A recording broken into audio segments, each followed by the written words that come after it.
bienaventurado eres porque no te lo reveló carne ni sangre. Dice el verso 17, entonces le respondió Jesús: bienaventurado eres, Simón, hijo de Jonás, porque no te lo reveló carne ni sangre, sino mi Padre que está en los cielos. Y yo también te digo que tú eres Pedro. Pedro significa piedra o piedrita. Y sobre esta roca edificaré mi iglesia. ¿Sobre quién iba a edificar la iglesia? No sobre Pedro mismo, como la iglesia católica piensa, sino que estaba declarando que la roca especial, la roca fuerte, sobre quien iba a ser edificada la iglesia, era sobre quien estaba declarando: tú eres el Cristo, el Hijo del Dios viviente. Entonces esa misma roca se paró en ese momento para simbolizar que Dios estaba con ellos, que Él era la roca y que sobre esa roca, si el pueblo de Dios confiaba en Él, Él iba a ser el fundamento. Y eso es lo mismo para nosotros. Cuando tú y yo empezamos a confiar y ponemos a Jesús como nuestra roca, como el fundamento, como la piedra angular que edificaron los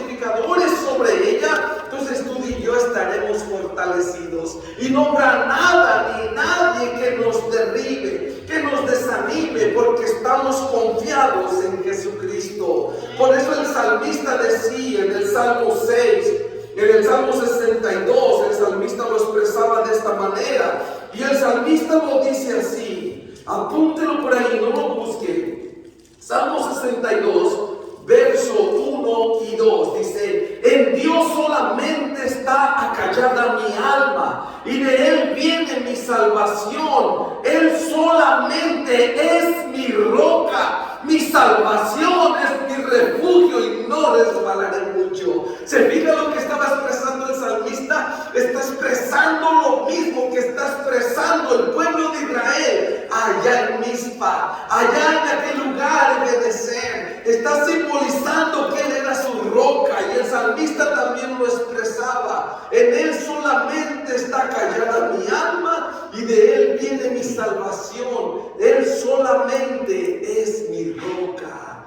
y mi salvación. Mi pregunta es: ¿puede ser esas palabras también de nosotros y decir que Él es nuestra roca, que Él es nuestra salvación, que Benecer es nuestra roca, no la iglesia? Lo que verdaderamente significa que Él está con nosotros, y que aunque le hemos fallado, que ya no pensar en lo que los fracasos, en las derrotas, en lo que hicimos o en lo que las decisiones que debimos tomar un día y no las tomamos, sino pensar en que hoy hemos ganado la batalla y que Él está con nosotros, y que esa roca que significa el Benecer, Él está con nosotros. El Señor no ha dejado de ayudarnos y no dejará de hacerlo. Lo puedes declarar tú, dale un aplauso al Señor. Eso es el Benecer. En Dios solamente espera mi alma. El Salmo 89, verso 26. 89, verso 26, dice la palabra de Dios. Ahí, 89, verso 26. Él me clamará: mi Padre eres tú, mi Dios y la roca de mi salvación. Nuevamente el salmista le dice: mi Padre eres tú, y tú eres la roca de mi salvación. ¿Sabes que mi tío un día construyó un lugar allá en México? Y construyeron un barrio, y estaba un tío y otro tío, y empezaron a construir, pero no le pusieron castillos, ni tampoco macizaron abajo. Y cuando ya estaba levantado, se cae de repente toda esa barda, y un tío dice: ¿qué pasó, Basilio? ¿Ya te llevas? Y el tío estaba pensando que el tío había aventado un tabique, pero no había sido un tabique, había sido toda la barda que se había caído solamente porque no tenía un buen fundamento. Y así es nuestra vida. Cuando nuestra vida no está basada en la roca, que es Jesucristo, nuestro edificio se puede caer. Nuestra vida, nuestro hogar, nuestro matrimonio se puede derrumbar. Pero cuando hay un fundamento, tú y yo somos fortalecidos. Y como dice el salmista, entonces Él es nuestra salvación, Él es nuestra esperanza, Él es nuestro refugio, amén. Él es nuestro todo. Entonces en el primer libro de Samuel, Salmo 1, verso 3 también nos dice ahí, Salmo 1, versículo 3, dice: bienaventurado el varón que no anduvo en consejos de malos. El verso 3, me brinco al 3, dice: será como árbol plantado junto a corrientes de aguas, que da su fruto en su tiempo y su hoja no cae, y todo lo que hace prosperará. Eso es el que está fundado en la roca. Entonces mi pregunta es: ¿qué vamos a hacer nosotros? ¿A quién vamos a acudir en nuestro tiempo? Primera de Pedro capítulo 2 nos enseña, Primera de Pedro capítulo 2 verso 4. Primera de Pedro capítulo 2 verso 4. 2 verso 4 al 5. Fíjese cómo nos dice ahí, 2 verso 4. Dice: acercándonos a Él, piedra viva, desechada ciertamente por los hombres, mas para Dios escogida y preciosa. Vosotros también, como piedras vivas, sed edificados como casa espiritual y sacerdocio santo, para ofrecer sacrificios espirituales aceptables a Dios por medio de ¿quién? De Jesucristo, por lo cual también contiene la Escritura: y aquí pongo en Sión la principal piedra del ángulo, escogida y preciosa, y el que creyere en él no será avergonzado. ¿Se fijan? Porque ellos tuvieron que pasar ese momento de crisis, tuvieron que pasar un momento de crisis el pueblo de Israel, todos esos 20 años afligidos por el pueblo filisteo, afligidos por, llegaban y les robaban todo, les quitaban hasta sus hijas, sus mujeres, y se los llevaban cautivos. Por 20 años estaban sufriendo todo eso, solamente porque no doblaban rodilla y le decían a Dios: estamos dispuestos de todo corazón buscarte, ponerlo como el fundamento para que Él estuviera, para estar firmes, y cuando viniesen los enemigos, ¿quién iba a pelear las batallas? Ellos no. Ellos tenían que ir a una capacitación de karate y armas y de todo. No. Dios iba a pelear sus batallas con un gran trueno. Los confundió y acabaron con todos. Así es nuestras batallas cuando tú y yo venimos a Él. Tú y yo confiamos en sus promesas. Fue una piedra desechada por los hombres, dice la Biblia. A los suyos vino, pero los suyos no le recibieron. Pero los que creen en su nombre nos da el derecho de ser llamados sus hijos. Y si tú eres su hija, su hijo, entonces tú y yo tenemos un buen fundamento. Pero nos queda a nosotros, cuando no vemos su protección, cuando no vemos su cuidado, venir a Él y decirle: Señor, perdóname, me pongo en tus manos para que de hoy en adelante mis batallas puedan ser tus batallas, y mis batallas que no puedo pelear, tú las pelees por mí.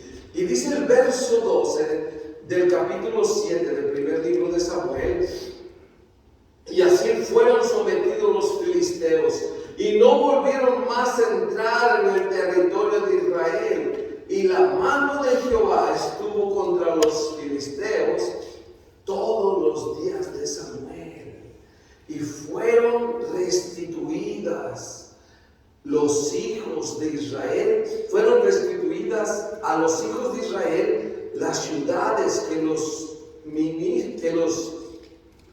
¿cómo dice ahí? Capítulo 7, verso 14, ¿alguien lo tiene? Y fueron restituidas a los hijos de Israel las ciudades que los filisteos habían tomado a los israelitas, desde Ecrón hasta Gad. E Israel libró su territorio de la mano de los filisteos, y hubo paz entre Israel y el amorreo. ¿Qué sucedió? Les fueron restituidas. En otras palabras, les fueron devueltas todo lo que se les había quitado. Todo lo que se te ser devuelto. ¿Por qué? Porque Él pelea nuestras batallas.